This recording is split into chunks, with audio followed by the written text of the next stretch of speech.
همه رو بچینیم، بعد اینا رو پرپر میکنم روی دستمال میذارم خشک.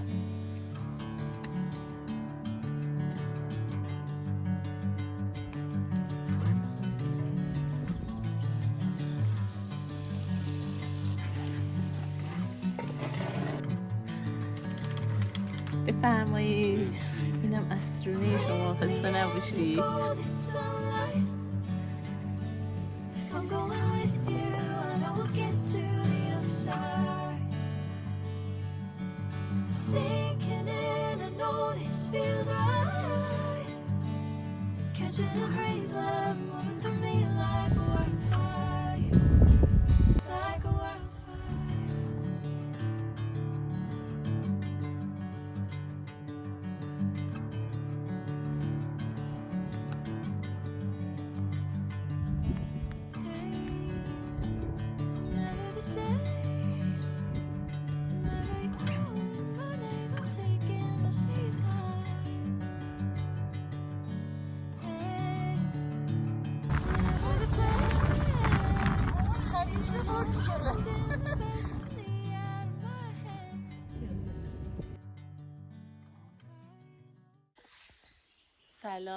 سلام به همه شما دوستای عزیزم. امیدوارم که حالتون خوب باشه، همتون در سلامتی کامل باشید، شاد باشید هر جای این دنیا که هستید. صبح زیبای بهاریتون بخیر. امروز من برسر اینجا خونه مامانینا، خونه پدریمه. بعد صبح زود بیدار شدم، قراره که گل محمدی ها رو بچینم. گفتم وقتی که ما برسر هستیم موقع خواب میام خونه مامانم اینا. روزم که سر ساختمون خودمون حسابی مشغولیم دیگه، میایم اینجا خسته میخوابیم. ولی خب کلا 2 ماه 3 ماه من 5 صبح بیدارم. الان ساعت 7 خورده ایه، من بیدار شدم که گل محمدی های باغچه رو بچینم، میذاریم خوش بشه. با من همراه باشین، لایک و کامنت و سابسکرایب یادتون نره که ما با نگاه های قشنگ شما، با لایکاتون کانالمون رشد میکنه، انرژی میگیریم برای ویدیوهای بعدی. همراه من باشید. به از این همه عطربو نسترانای باغچه هم سبز شدن همه. بریم این محمدی ها رو بچینیم.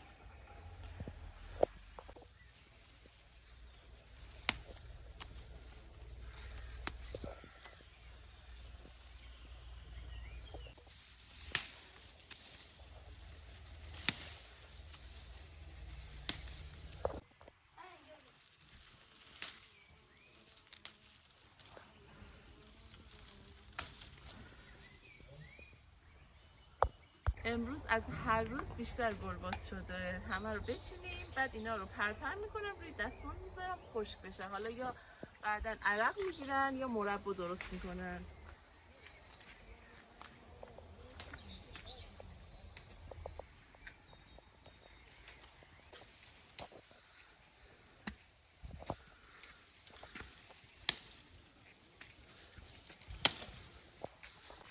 گروه کمکی اومد. صبح بخیر.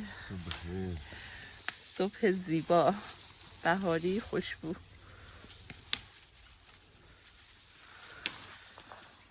مادر جون تو چجوری اومدی از اینجا؟ دستگیر زدی؟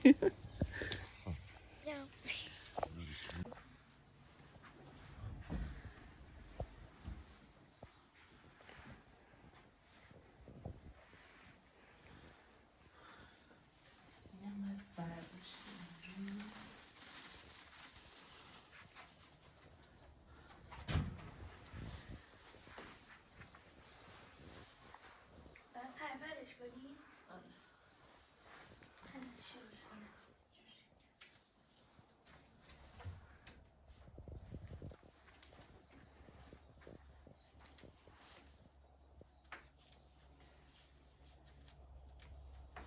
چه عطری شوی. چه احساس میکنی؟ دوست داری؟ آره یهو اشتباهی داشتم گلم کردم توش. آره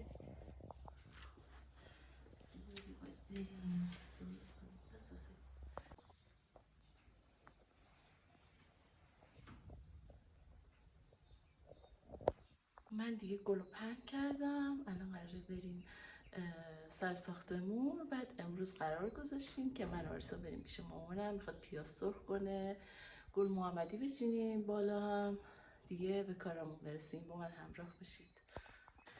این هم از گلای دیروز و چند روز پیش که چیدیم خوش شده.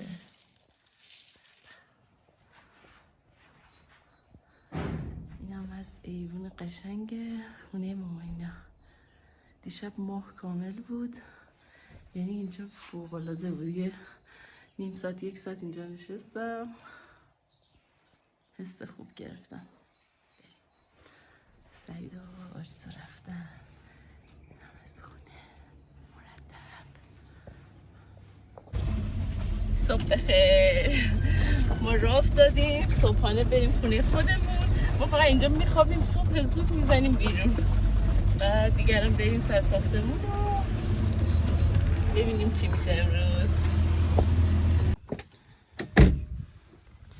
رسیدیم، اومدیم اینجا.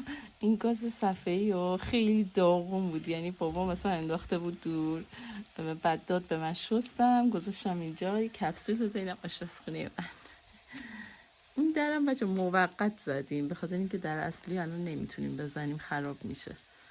بعد دیگه هم صبحونه درست کنیم بریم صبحونه بخوریم.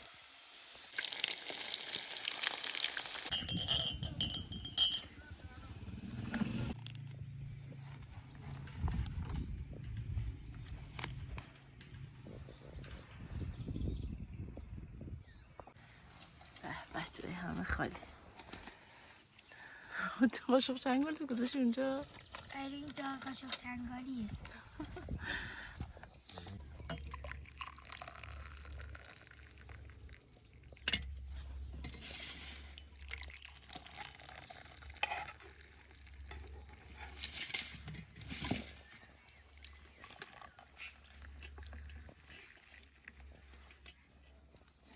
پشت بون قالی بتکونم، قالیم خود نداشت خودمو تکوندم.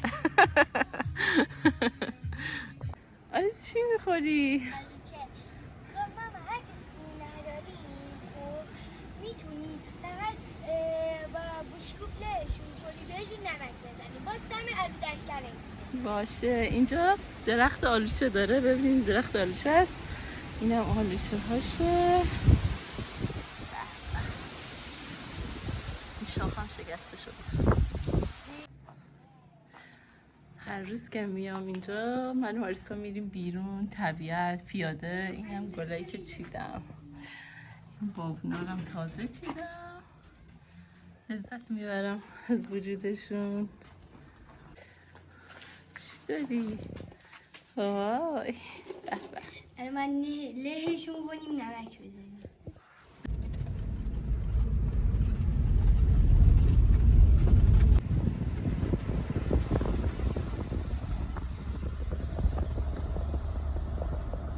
اومدم پیش ماماینا، اینا بالا گل چیدن.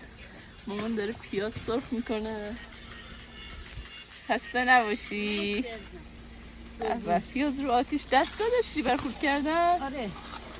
مامان یه سلام کن به دوستای عزیزمون که 4-5 ماه همدیگر رو ندیده بودیم. کلی برای همه تنگ شده، نه اینستا داشتیم نه. آره واقعا خیلی سخت بود. آره خیلی سخت. خب من برم ماشین رو خاموش کنم بیام. چه پیازی داشته؟ چند کیلو پیاز مامان؟ چند کیلو پیازه؟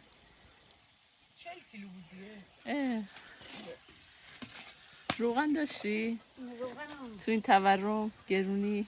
مسافرها تو هایپر بودن گفتن به جای کرایه میتونیم براتون 5 کیلو بیاریم، گفتیم بیاریم. آخه به جای اینکه هزینه چیزو بدن روغن آوردن براش. برامون گفتیم بیاریم چه بهتر.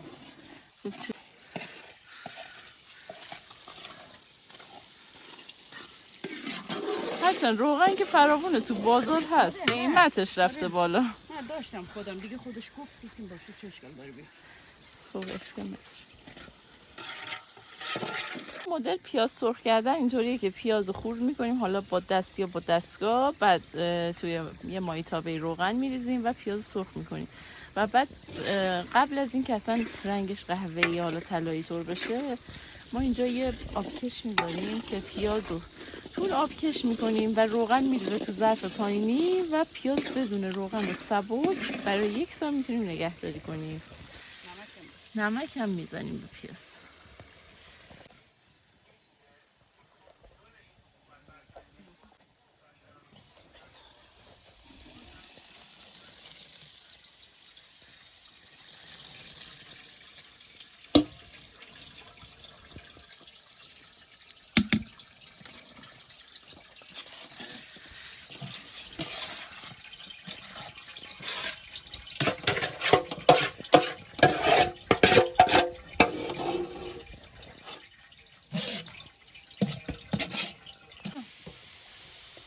نه همه زیاده آب میشه. آره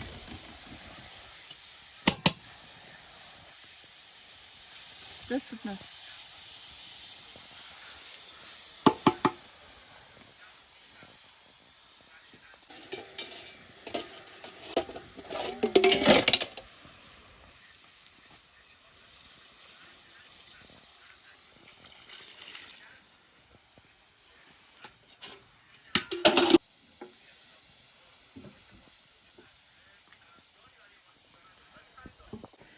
امروز هوا خیلی عالیه، نه خیلی گرمه نه خیلی خنک. اومدم پیش مامانا و خب نیستم باید برم تو آقا تنهاست. با خاطر پیاز هم میزنه مامانم آسیب زمینی درست. الان سیب زمینی نداری میه؟ آره مصطفی بگه همین چند تا بود تموم شد. باید بگیریم.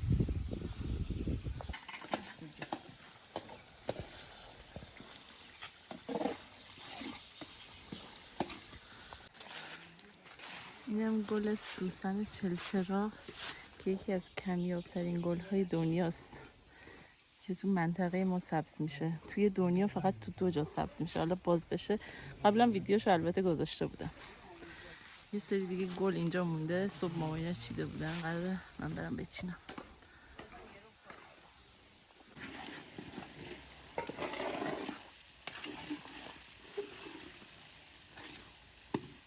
خدا مامانینا امسال جوجه گرفتن، اردک گرفتن، خدا مرغ گرفتن تو باغشون. سفیدا مرغن یا خروس؟ یعنی همشون گوشتی هن. توپل میشن بعد دیگه خورده میشن، ولی اینا فکر کنم بزرگ بشن تخم بذارن. بریم از قشنگی های اینجا بذارم براتون ببینید تا اردیبهشت تموم نشده. البته اردیبهشت که تموم شده، خرداده، سبزی ها تموم نشده.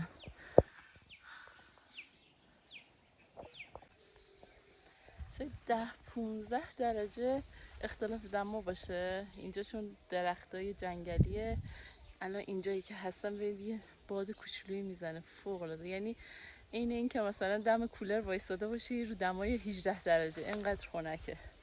تا مثلا اونجایی که تو آفتاب هستی زیر سایه درختا واقعا خنکه، خیلی خوبه. تو این روزای سختی که همه ما 80-90 میلیون ایرانی گذروندیم، باورتون نمیشه بیشتر از همیشه قدر اینجا رو دونستم. من خیلی میدونستم و خیلی شکرگزار اینجا بودم، ولی خب بیشتر از همیشه قدر اینجا رو دونستم. مثلا یه چیزای حالا ریزی که بگم این که مثلا ما تو شهر یه دبه ماست میگرفتیم 300 و خورده ای، ولی اینجا 2 کیلو ماست میشد 100,000 تومان. بعد ماست ارگانیک محلی با شیر تازه بدون مواد نگهدارنده. یا مثلا همینطور شیر، مثلا ما روزی 1 لیتر خونمون مصرف شیر داریم. اینجا که بودیم خیلی یعنی برامون به صرفه تر بود. شیر مثلا کیلو 45 تومن بود، 50 تومن بود. 2 کیلو میشد 100 تومن، اونجا 1 کیلو. جدای از همه اینا اینجا که آدم زندگی میکنه انگار که میل آدم به هر غذایی میشه خورد، آدم میلش میبره. ولی توی شهر تو آپارتمان که هستی، واقعا من خودم این تجربه رو دارم میگم، واقعا نمیشه هر غذایی رو خورد. ولی اینجا اگه هر روز و هر شب هم مثلا چیز نونی درست کنی، کوکویی، سیب زمینی، گوجه‌ای، املتی، میرزا قاسمی، هر چیزی درست کنی، واقعا آدم با اشتهای فراوون میخوره.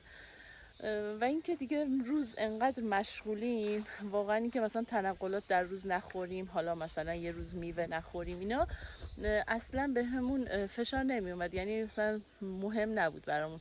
ولی هم به محض اینکه روزهایی که منجیر بودیم واقعا فقط دلمون میخواست بخوریم، چون انگار که نمیدونم، البته خوب خیلی هم استرس میگیرن، فشار عصبی و استرس بهشون وارد میشه، اصلا چیزی نمیخورم. ولی من خودم از اینایی هستم که همیشه وقتی ذهنم درگیر میشه دوست دارم بخورم و واقعا دست خودم نیست. خیلی خودم رو کنترل کردم، باز فکر کنم یه 3-4 کیلو وزنم رفته بالا و خیلی خیلی ادعای اینو داشتم که زن قوی‌ام و مثلا خیلی بلدم خیلی، ولی واقعا این مشکلات که برای کشور عزیزمون پیش اومد واقعا تاب قوی بودن رو نداشتم من. مخصوصا وقتایی که میشنیدم مثلا میخوندن مثلا 17 ساله، از اونجایی که خودم یه بچه 17 ساله داشتم همینجوری اشکام میومد پایین و واقعا نمیتونستم. خیلی خیلی برام سخت بود از لحاظ روحی. و خوب در ظاهر خودم قوی نشون دادم و کنار بچه ها و خانواده بودم، ولی خب میدونم خیلی ها همه اینجوریان. صبح که بیدار میشدم برم دستورتمو بشورم، باورتون نمیشه احساس میکردم موهام داره امروز بیشتر از دیروز سفید میشه و اینو حس میکردم، قشنگ میدیدم دیشب انقدر من تار موی سفید نداشتم و واقعا میدونم به همه سخت گذشت. نمیشه کسی گفت که به مایی که تو شمال بودیم نه صدای جنگنده شنیدیم، نه بمبی، نه انفجاری، نه چیزی انقدر سخت گذشت. واقعا خدا به دل همه اونایی که تو دل جنگ بودن، خدا به دلشون صبر بده، بهشون آرامش بده، عشق بده. فقط میتونم براشون از خدا عشق و آرامش آرزو کنم.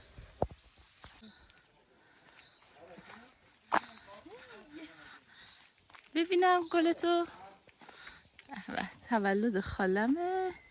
آرزو گل چیزه ببریم بدیم بهش. بهشت کوچک ما. یه داره گل محمدی افتاده بود تو کنار تا.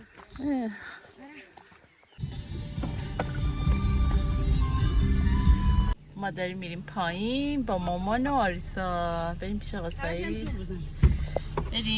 بریم عزیزم. خسته نباشی. قربونت عشقم.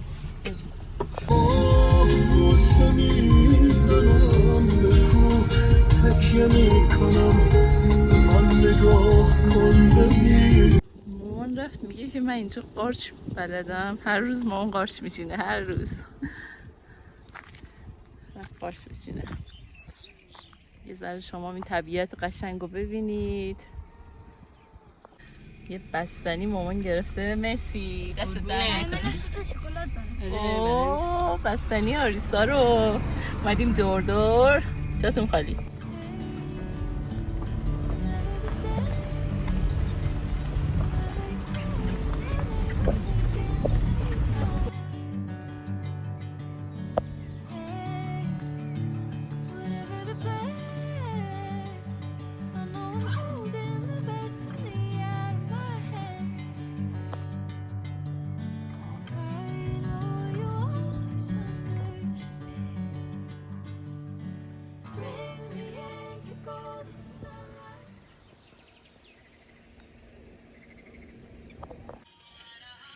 این آقام که کار کرده خسته، ایزا تابش بدم.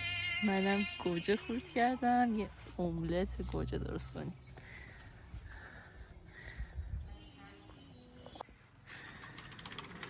بفرمایید. اینم اسرونه شما، خسته نباشی. حسابی کار کردی ها. من میام. صبح شما بخیر.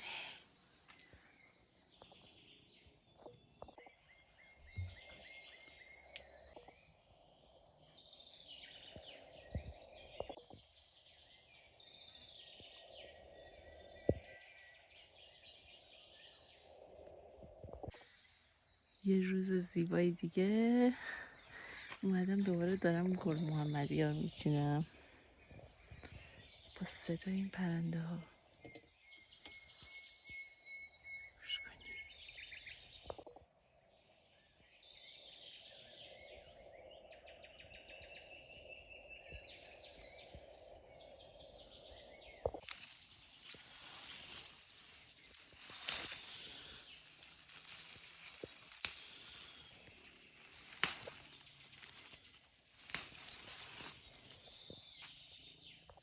از برداشت امروز صبح ما.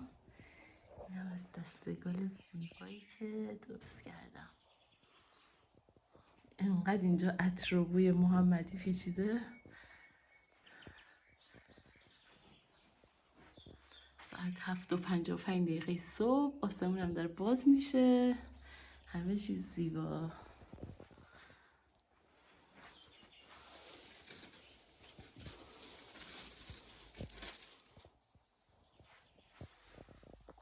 من همه گل برگا رو کندم، از این کاس برگا جدا کردم، چیدم اینجا که جلوی آفتاب خوش بشه. برام بنویسید تو کامنت ها ببینم شما با گل محمدی چیا درست میکنید و چی کار میکنید، اصلا مصرف گل محمدی دارید یا نه.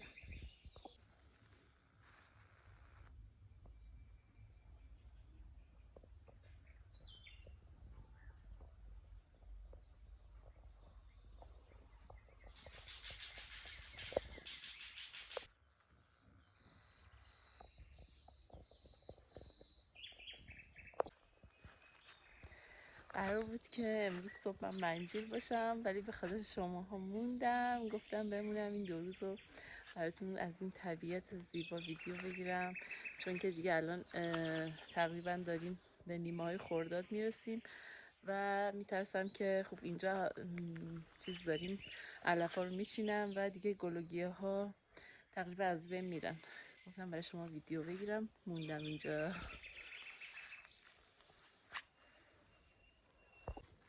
خب از اینجایی که ما برسر موندیم دیگه، آجی سحر اومد دنبالمون، نهار اومدیم پیش آجی، الان نهار خوردیم، همه میخوایم با هم دیگه بریم پیش مامان. اینا هوا عالیه. من دیشب چون که مه گرفته بود گفتم که صبح بیدارشم برم منجیل، اصلا هوای مهی رو دوست ندارم.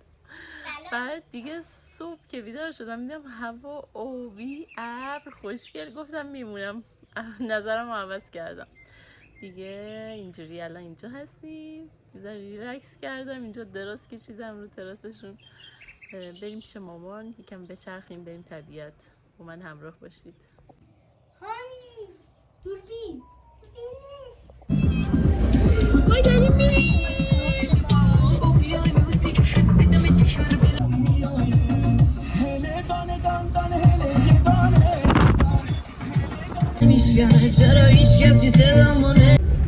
برای آخرین بار تو را خدا نگهدار، که میروم به سوی سرنوشت.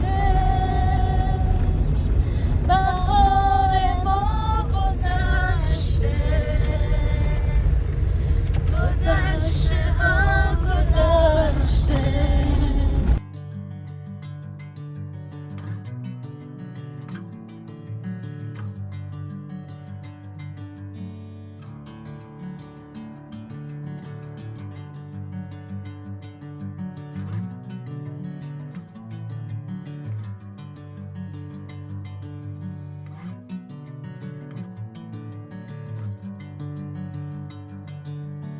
Bring me into golden sunlight. If I'm going with you, I know we'll get to the other side. Sinking in, I know this feels right. Catching a breeze, love moving through me like a wildfire, like a wildfire.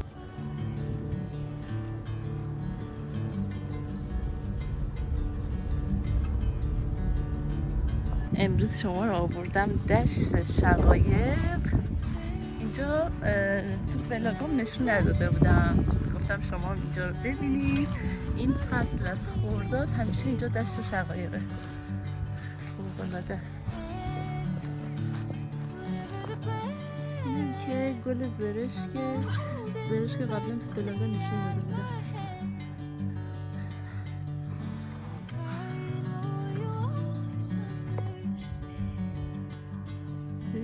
Bring me into golden sunlight. If I'm going with you, I know we'll get to the other side. دوستان من اینا رو با ریشه نچیدم، فقط از ساقه جداشون کردم. یعنی 6 سال بعد میتونه در بیاد. من خودم عاشق طبیعتم. بعد اینکه اینا 2-3 روز دیگه خوش میشن، از ساقه جداشون کردم. هیچ آسیبی به این گلا نرسوندم. جای همه تونم خالی. اون پشت منم که میشه کوه دورفک اونجا. شده؟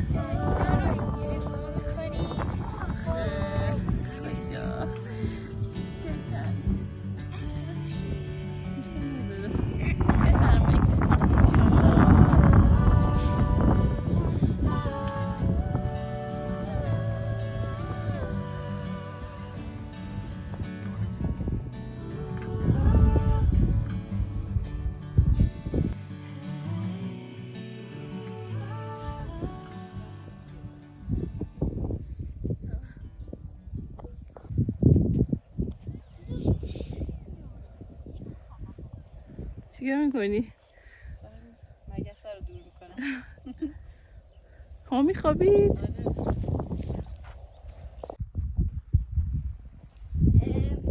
مامانم اینا مسافره اقامتگاهشون با مامانم دارن میان اینجا. از همون آدرس گرفتم، ما گفتیم اینجا، اونم دارن میان.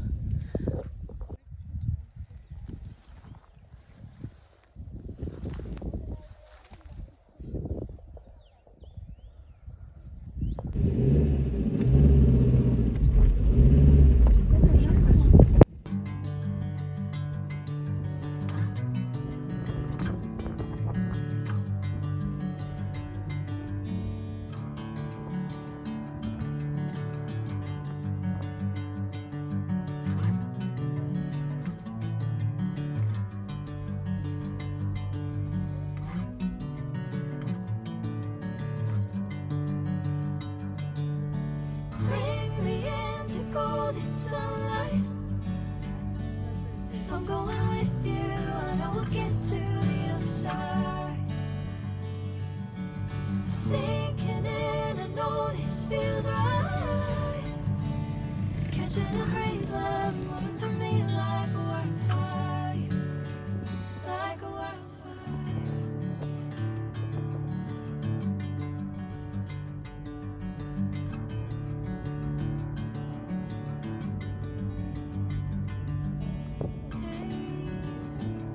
Never the same.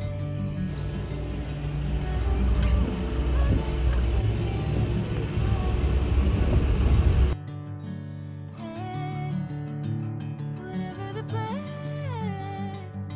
I know I'm holding the best of me out of my hand. I know you always understand. Bring me into golden sunlight. If I'm going with you, I know we'll get to the other side. Sinking in, I know this. خب شما رو دعوت میکنم به دیدن این همه زیبایی از وطن زیبای من برسر.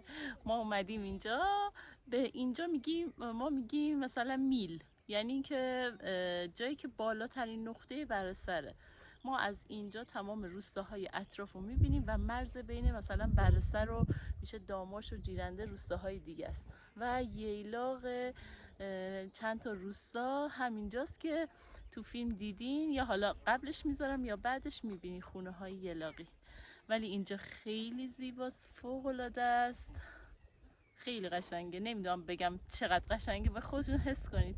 ببینید الان من لبه پرتگاه نشستم براتون دارم این ویدیو رو میگیرم. امیدوارم دوست داشته باشید. ببینید اینجا از این مسیر میخوره به داماش، اونجا میشه ییلاقمون، اونم میشه دریچه ویستان، اونجا میشه برسر و کلی روستا که این اطراف هست. الان اینجا لبه پرتگاه نشستم، خیلی زیباست، خیلی.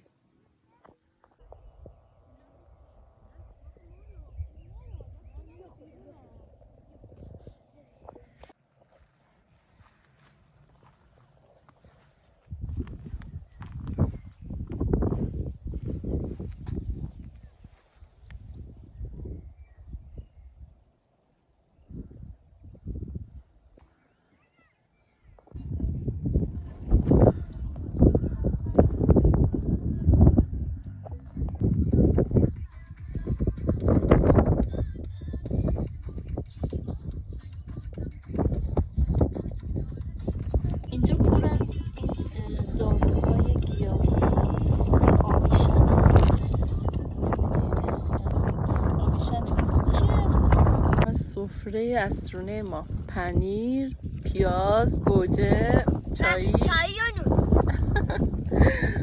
جای همگی خالی. یه عروس دومات هم اومدن اینجا پیش فیلم بگیرن. مامان با دوستاش اومد. مامان چی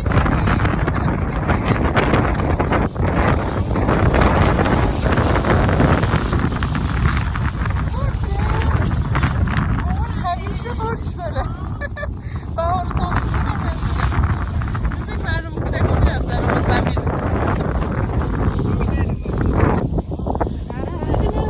اینا رو باید جدا کنیم. همه خود دیدی؟ داری؟ واقعا؟ داری؟ آره. آخه الان خیلی دیره.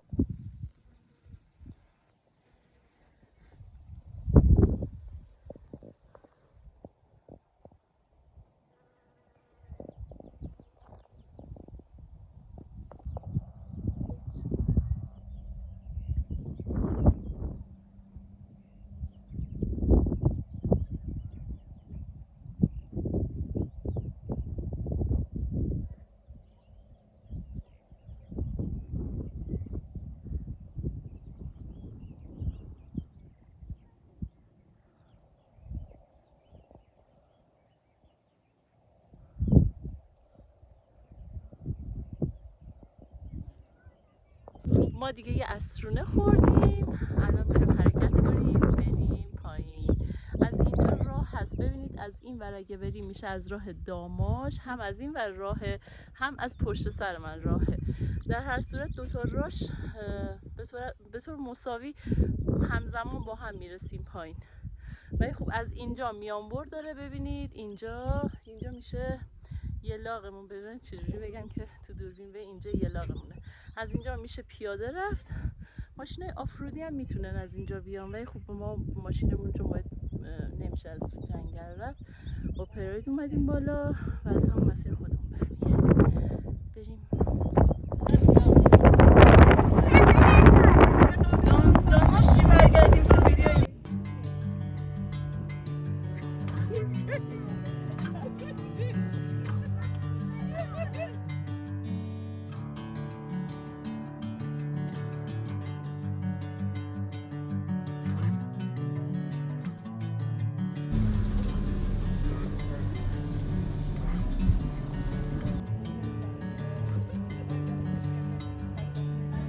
Bring me into golden sunlight.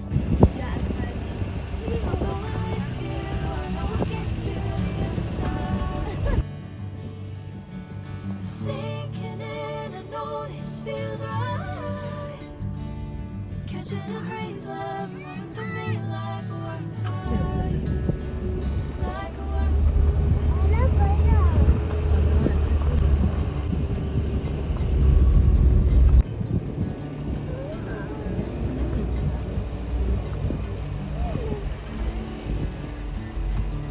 the same. I'm taking my sweet time.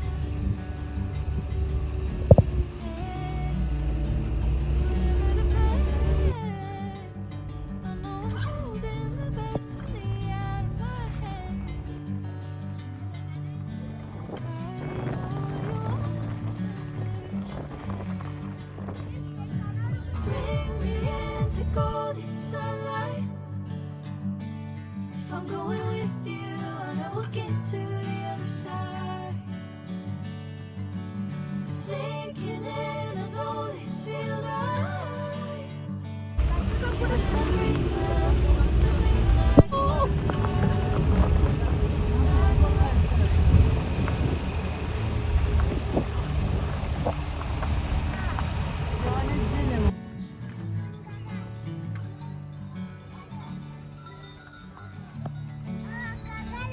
Oh,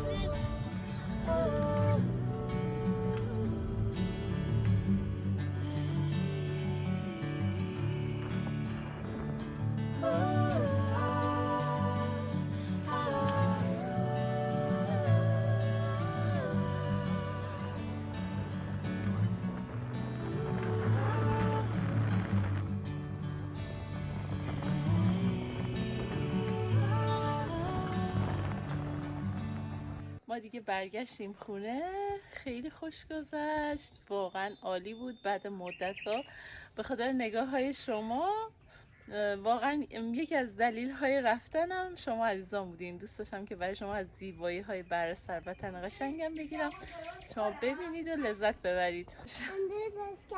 هندونه میخوای؟ به شما بفرمایید. میخوری؟ اومد میگه هندونه میخوام. واقعا نمیخوام اینجا تو این صفحه انرژی منفی بدم، یا حالا از مشکلات و از مشکلاتی که واقعا هممون داریم باش دست و پنجه نرم میکنیم بگم، چون که اصلا گفتن نداره، هممون داریم تو این حس و حال زندگی میکنیم. حداقل من خودم جزو اون 80% گروهی از آدم هایی هستم که تو قشر متوسط هستیم. حالا نمیشه گفت دیگه الان با این اوضاع گرونی اصلا میشه قشر زیر خط فقر، و یه زندگی خیلی معمولی دارم و میخوام که اینجا حس و حال خوب باشه، بهتون انرژی خوب بدم. خلاصه این مشکلات و سختی ها برای همه هست، ولی خوبه که ما به هم دیگه فقط حس و حال خوب بدیم. همینجوری که دارم حرف میزنم داره مه میگیره و هوا خیلی خنک شد، دمای هوا خیلی اومد پایین. از روزی که اینترنت اومده و من اومدم کنار شما عزیزان خیلی انرژی گرفتم و خیلی حالم خوب شده و خیلی به هم با پیام‌های قشنگتون انگیزه دادین. امیدوارم که منم بتونم این حس خوب و با طبیعت زیبا بهتون هدیه بدم. تا ولاگ بعدی، ویدیوی بعدی، شما رو به خدای بزرگ میسپارم. خدا یار و نگهدارتون باشه.